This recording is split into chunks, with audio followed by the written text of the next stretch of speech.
Hey, what up guys? Welcome to a new deck profile of a deck that I've been kind of testing through Master Duels at the moment. And with the new ban list and the new Duelist Cup coming up, I thought a deck update would be appropriate. And it's been a while since I posted anything, so I've been kind of busy. Anywho, let's talk about the deck that I've sort of been testing. So this deck is a Labyrinth.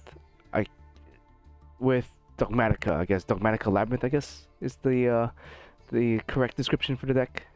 Um, so the idea here is we lost quite a few support cards for Labyrinth in terms of Toby going to 2 and Extravagance going to 1, which kind of sucks. So those are the kind of the hits that we took. It's not a huge deal. It's not like this deck is any worse than before. But I do find that with pot going to 1, you do run into more of an issue where if you're using the furnitures, you do sort of run out of cards in hand a lot quicker.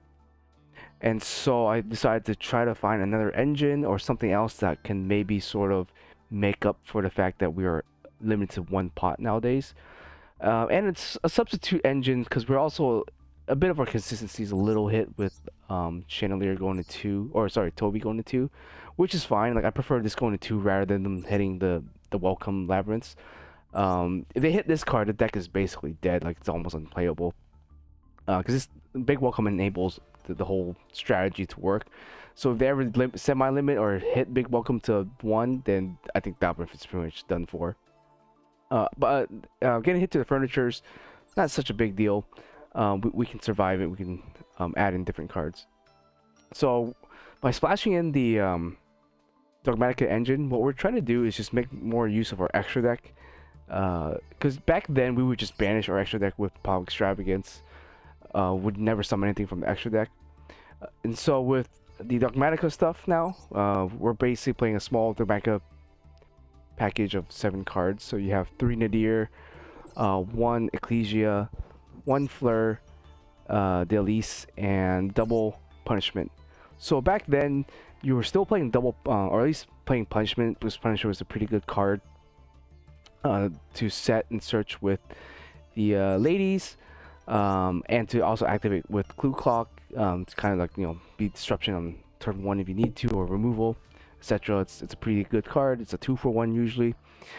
So we were already running this card. But I decided eventually to take it out because if you play Extravagance plus Punishment, it kind of conflicts because you end up just banishing all your targets for Punishment, and so Punishment becomes kind of dead. So that's why we took it out, and it was also a little worse against Castiras because if you have a Rise Heart out, then it turns off Punishment. In fact, a Rise Heart is the only card that messes with the deck, so if you get out a Rise Heart, you can't use Nadir, you can't use Punishment, you can't use your furnitures, etc. So a Rise Heart is a bit of an issue, but we can always get rid of a Rise Heart. We can always run it over, and it's not like it's indestructible. It's a little annoying to get over, but we can get it over it. So that's okay, right? Anyway, so jumping back on topic, the Dogmatika stuff is kind of nice. It does 2 things. Most of the time when you activate Nadir Servant, it generally generates you two cards. Because you search for this card, Ecclesia, and then you summon Ecclesia, and you search for either a Punishment or you search for a Fleur. And that's the reason why it would generate 2 cards. So it's technically plus 1. So it kind of acts like another Pot of Extravagance. It could be a plus 2 if you play Titanic Clad. But I found that you're almost never going to use this guy just because if you're Fiend locked, you can't summon from your extra deck or your deck, and you have to add it to your hand.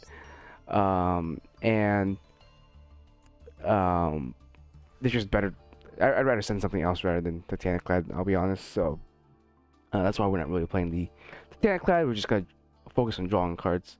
Actually, it is potentially still a plus 2 because depending on what you send with Nadir, because if you send Garura, so you draw 1 off of Garura, you search this card, and this card searches you for a punishment, so that's I guess technically a +2 right there. So that's what we're doing with the Nadir Servant and the Garura.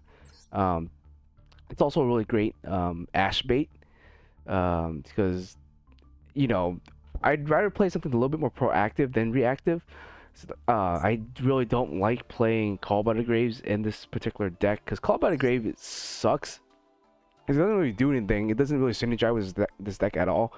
Um, because while it is disruption, it doesn't trigger any of your monster effects and stuff. So most of the time, I just find it kind of like dead. Like, it's nice to protect yourself against Ash, but and I guess Max C, but we're not really too weak to Max C. We can usually kind of just stop.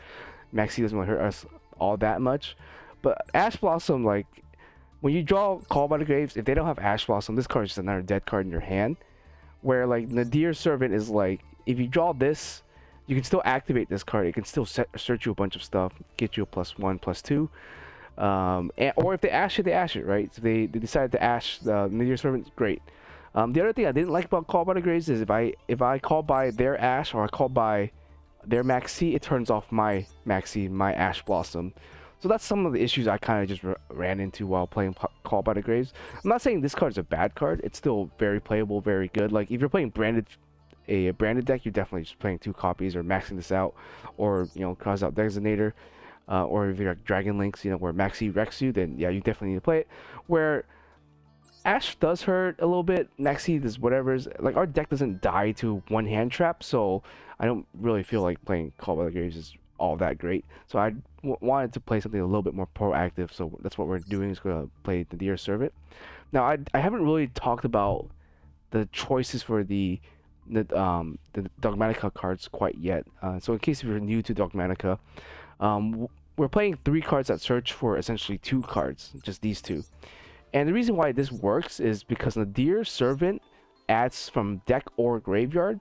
So if we have Ecclesia or we have the Fleur in the graveyard, cool, we can just add it back to our hand and still, you know, plus in that sense. So it's okay to just play 2 targets. You don't really need any more than that. And we're not playing Maximus, mainly because we don't have that many ways to dump or get. We don't really link climb, so we don't really have anything in our graveyard. Or the only way for us to get stuff into the graveyard is to dump with the Nadir Servant or Punishment, and so Maximus is not that great of a card in this particular deck, even though it can generate a bunch of advantage. It's better than decks that use, like, maybe the Herald. You can dump Herald and search a bunch of things like that. Also, I don't want to be dumping my opponent's extra deck in case I'm playing against another deck that has Nadir Servants and Karura. So, or like if you're playing against Branded, you know, you're dumping their Albion. Not such a great idea. So something to keep in mind. That's why we're not playing the Maximus. It can be a good card. I just didn't particularly care for it. So just the 2 targets there. Ecclesia searches for three cards total. She searches for the 2 punishment and the Fleur, and that's it. Fleur is nice because it is just a beat stick. We do kind of have to rely on our opponent having an extra deck monster in order to summon Fleur, because otherwise we are never summoning Fleur by ourselves, because we almost never have an extra deck monster on the board. So if you're playing against a Labyrinth deck, then this card probably not too great. Also, for Fleur to have maximum effect, you also need to have Ecclesia on the board in order to negate monster effect. So it's not the greatest card, but it's better than playing 2 Ecclesia, I think. So that's why I'm playing the 1 Fleur. Searchable when we need it, and otherwise, if anything, it's just discard fodder for the furniture. Which is what I also like about the Dogmatika engine, is that if they ever become useless, if they ever run out of targets to search for, or run out of things to dump with Nadir, then you can just dump these cards or pitch them for the furniture, and you still have your Labyrinth engine still online. As for the rest of the cards, I still like Fenrir. Won me a couple of games, actually won me quite a lot of games, and it's still an easy +1. It does get a little awkward though sometimes when you have a monster on your first turn already, so you might not be able to always summon out Fenrir, but if anything, he's pitch fodder for the furniture, so it's not a big deal. As for the rest of everything else, looks pretty standard. I'm still playing one Eradicator. Sometimes it's just a blowout card, and in the best of one format, you may as well. D-Barrier, same reason as Eradicator. It's just a blowout card against certain decks. If it's not useful, you just pitch it. Doesn't really matter. Triple Imperm, yeah, double punishment, and the rest of the trap lineup are pretty standardized. One Karma Cannon. I'd probably play two if I can find some space, but right now I don't really have much space in the deck, so just playing one Karma. And then we have the Skill Drain, just sort of certain decks just can't outplay Skill Drain.